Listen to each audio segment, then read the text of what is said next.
balita na ikay mawiwili. Mga nagbabagang kamao, mga So mga par, matapos nga po ang matinding bakbakan sa pagitan ng YouTuber boxer na si Jake Paul kalaban si Andre August, kung saan mga idol round 1 pa lang ng laban, inatake kaagad ni Jake Paul itong si August. Pero magaling ang kalaban mga idol sa dikitan na bakbakan. Nakakatama ito ng mga solid na uppercut sa YouTuber boxer. Subalit parang pinagpag lamang ito mga idol ni Jake Paul. Ang mga suntok ni August na parang wala lang. At nang dumating sa 2 minutes ng laban mga idol, biglang nagulantang si August sa malakas na kamao ni Jake Paul na siyang kinabulagtan nito sa lona at hindi niya na kinaya na ipagpatuloy pa ang laban. Panalo po mga idol si Jake Paul via TKO sa round 1. May kartada na ito ngayon 8 wins, 1 talo at 5 knockout. At aasahan natin mga idol na mapapasama ang pangalan ni Jake Paul bilang contender sa mga titulo ng boxing sports.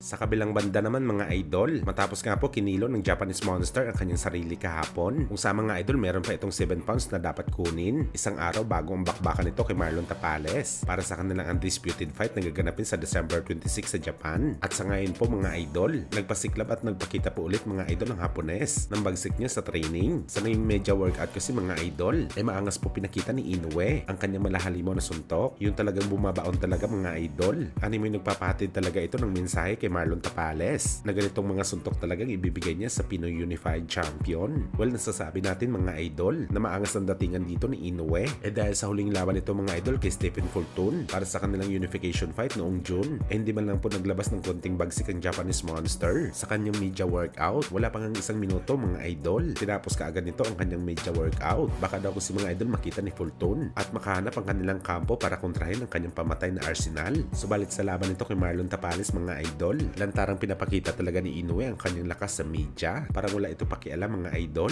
kung magkaroon man ng game plan si Marlon Tapales na kontrahin ang kanyang pamalakasan na galawan sa bakbakan. Dahil isa lang talagang sinisigurado ni Inoue, ang tatapusin talaga si Tapales via brutal knockout. Well, gayon pa man mga idol, naniniwala tayo na gagawa ang ating kababayan ng paraan para gulatin si Inoue sa kanilang bakbakan at ibigay ang pinakamalaking upset sa boxing sports ngayong taon.